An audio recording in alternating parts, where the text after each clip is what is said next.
it's finally at a point where we can see it go up based on the changes that they're making. They're also installing the handheld devices on all the patrol cars. So officers will have those devices rather than, dig for the paper pad of tickets that's somewhere in the trunk or under the, glove compartment or what have you. So I think that those will go up.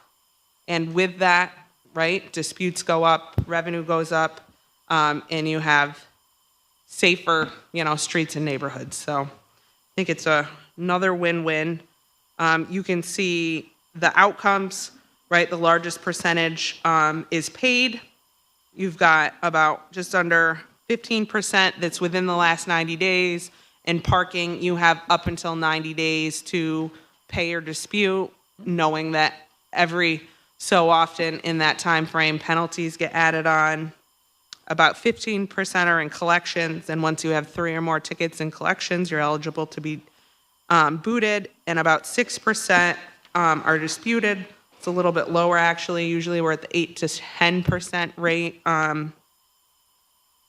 but that's what it is now, and I think that volume will probably stay the same or go down a little bit based on the self-service portal, where, again, people can go in and view the evidence and see the pictures. And if we're issuing more electronic tickets versus manual tickets, there'll be more evidence for people to view. And not to harp on it, but just trying to, demonstrate for people what we're dealing with here. This page, when we look at your automated enforcement, we come up with an $11 million total. You're talking about automated enforcement of parking? It is under these activity indicators, 106. Okay, yeah, so that's what, I was just talking parking right there, but if you're jumping to automated enforcement, Right. I think that was an oversight, right? We all individually do these activity indicators. I base those activity indicators off of the chart that I shared with you on the back. I've said, and who knows, what will rain down on me after this. Yeah, I understand it's confusing. And we get 3 different numbers. I just think, and that's why I've got a low, medium, and high. Obviously, I think that's hard to put in a budget book, and at this point, the information that we have now, I think, is more substantial than what we had when we were compiling this, right? Like I said, I've joined the New York State thing. Shout out to Nader over there for calling me out on that on an audit a couple years ago. I finally joined and talked to a lot of people. We joined the international group as well that has some awesome micro credentials that like the parking enforcement people can get. So I'm excited about that. And like I said, we've talked to multiple municipalities. We've also talked to vendor from Albany. They're using a different vendor. We're using GenOptic. We talked directly to their vendor recently about what they've seen since their rollout. So I think we've talked to, a lot of different people about what they've seen. It's all different. And I think you have to remember that the reason we went with GenOptic is because they were, I believe, the only vendor that could offer the services for all 3 programs, right? The school bus stop arm, red light, and school speed zone. No other municipalities in the state have all 3 programs going. So when you're talking to Albany, they've been doing red lights for forever, and they just started speed zone. Yonkers, also red lights over 15 years, and they've been doing school buses for a year and a half, right? Buffalo just rolled out school buses. So it's different across the board, and it's new territory, and I think that everyone wants to think the best of people in that, Councilor Hogan was shocked, even the low projections of people passing school buses, but again, I drive down Genesee every morning. I can tell you people speed through the speed zones, go through each of the red lights, and pass any vehicle, right? And that, I think, is mimicked across the city in all areas where there are schools and school buses and red lights in those zones. So I'm sure it is frustrating that you're looking at so many different numbers, but, On the other hand, imagine what it's like trying to prepare to come up with a budget that you're, trying to make sure you're adequately staffed so that you can handle the volume of calls and hearings and have enough hearing examiners and enough capacity, because really my department and the police are the only ones that are going to have budget increases and capacity needs for this program. The rest of it, right, DPW is working to get all the, technology installed, bless you, with GenOptic right now. And obviously, like comms is helping, digital services, API, they're all helping. But once it's up and running, they'll be, they'll need to stay involved in updates and, things as we're rolling out each program and as we go. But the day-to-day, year after year, SPD is going to have to review and verify every ticket that goes out the door. And then we need to handle all of the hearings for anybody that wants to dispute it. So I think that whatever the revenue ends up being, and it will fluctuate, right? It'll be higher this first year, and then you hope people, learn the mistake and correct the behavior, because again, the goal is safer, keeping kids safer. That's the goal. It's going to generate revenue because you hope that the, fine is what gets people to change their behavior. But whatever it brings in year after year, which it will continue to bring in, we just need to be prepared for it. And it'll be, I still think, significantly more than what I'm asking for to be able to adjudicate the hearings. What's the term for the GenOptics? Is it like a 3-year, 2-year, 5-year? The contract? Yeah. 5? I feel like it's 5. I think it's 5, and the revenue breakdown is for school bus stop arm. We get 55%, they get 45. Those fines are $250, and then they increase $25 for a second and third ticket if you get those within 18 months. And then red light and school speed zones are both $50 fines. And the breakdown is 65, 35%. And all of those, if you don't respond within, what did we settle on, 40 days, you get a $25 penalty. What I'm afraid of is that they will bring in their own attorney, and some of these cases will be dismissed. But say, for instance, we're talking about East Tennessee Street. Well, Yeah. you got a huge medium. We got to put signs that, crossing through, even in this medium, you cannot run through. So we got to put up signs, because So, person could take it to court and judge can actually dismiss cases. well, like I said, GenOptic, DPW, my department, obviously, if we're seeing issues, we'll work with GenOptic to geofence and, implement those. They have AI tools that learn, as data is being collected and learn. And then for each of these programs, they require different signage. So right now, signage is going at the entrance to city limits on all major roadways, saying that there's auto enforcement, right? You have to follow the standards, and it's all outlined in the law. Same thing, speed zones. Before, that'll be the last program to be rolled out, but each school zone will have new uniform signage Okay. that it explains, and then we can tweak it. Like we've talked as far as like schools that have summer school, you can add another sign so that people know this school has summer school, the speed zone is still in effect, right? Red light is all year, all day, because again, it's a separate program that's been around for years and years. This administration has decided to pick red light locations that are in or around schools as part of this larger school safety rollout. Good. So, and those require their own signs. I So, have constituents asking those yes, same and questions. we're working. I know Solon Comms, they're doing a great job with press releases, handouts. We're exploring information. We've got a whole webpage ready to go live for this. And then similar to what I talked about with our Ames municipal violation self-service portal. Gen Optic has a self-service portal. So you get, right, you violate the law, you get a ticket in the mail. Again, within 30 days, there'll be a website, QR code.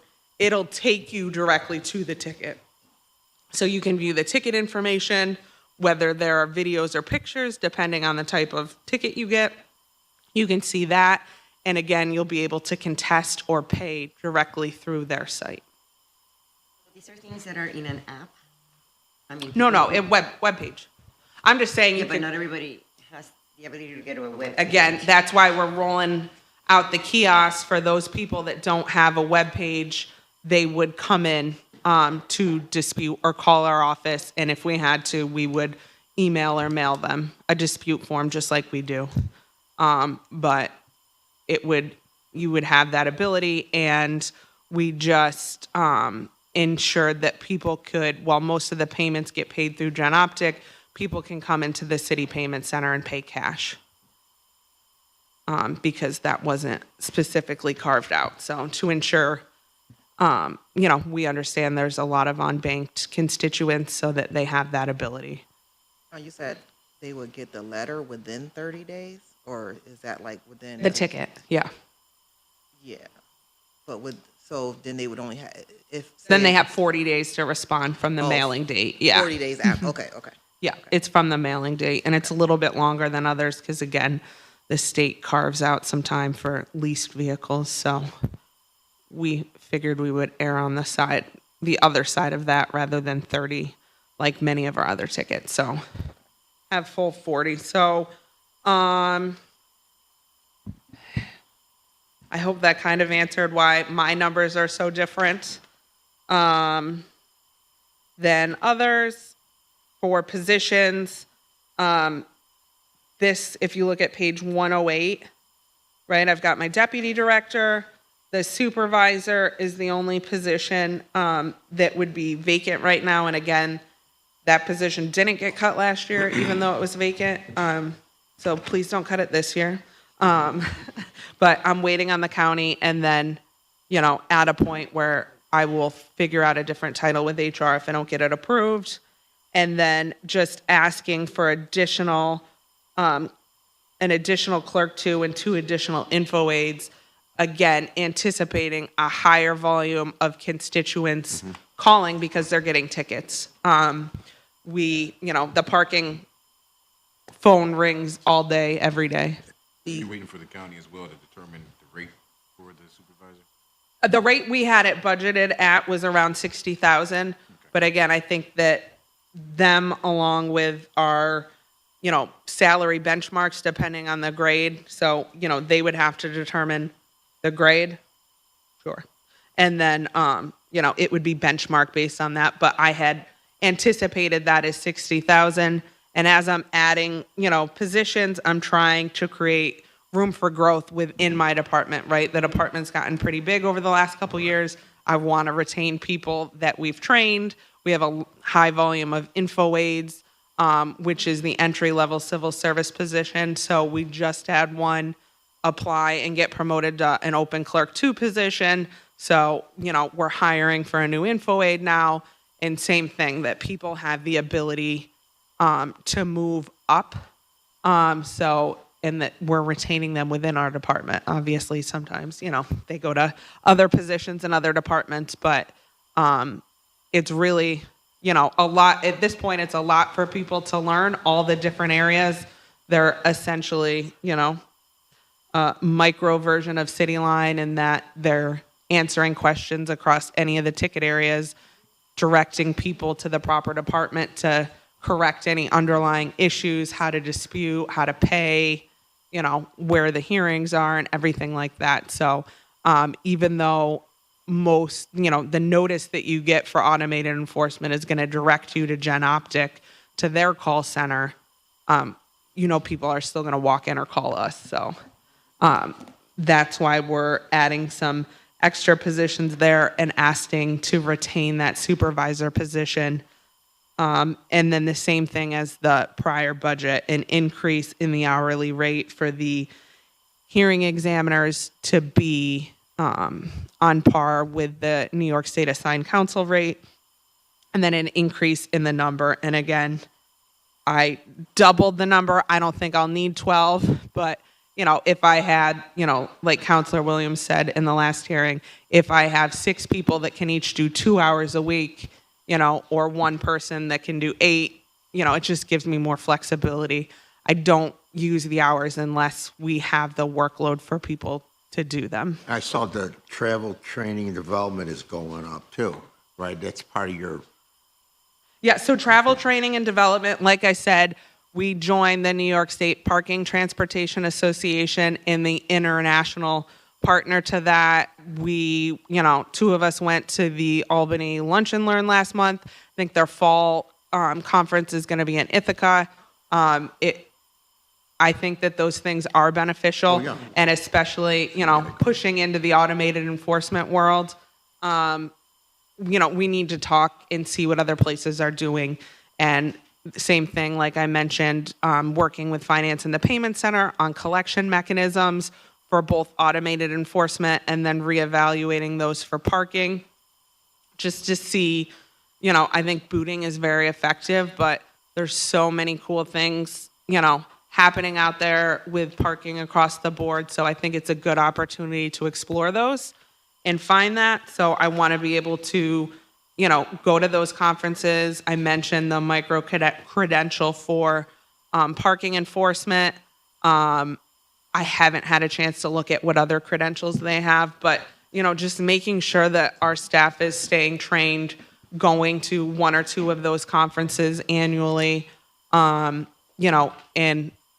also, like I said, I spoke on a panel at the last one. Maybe going to the annual, EDC has an annual conference. So as we're expanding our usage of AIMS in an effort to, utilize one software like Digital Services was talking about, integrate more with the different places that are using it and see what they have available.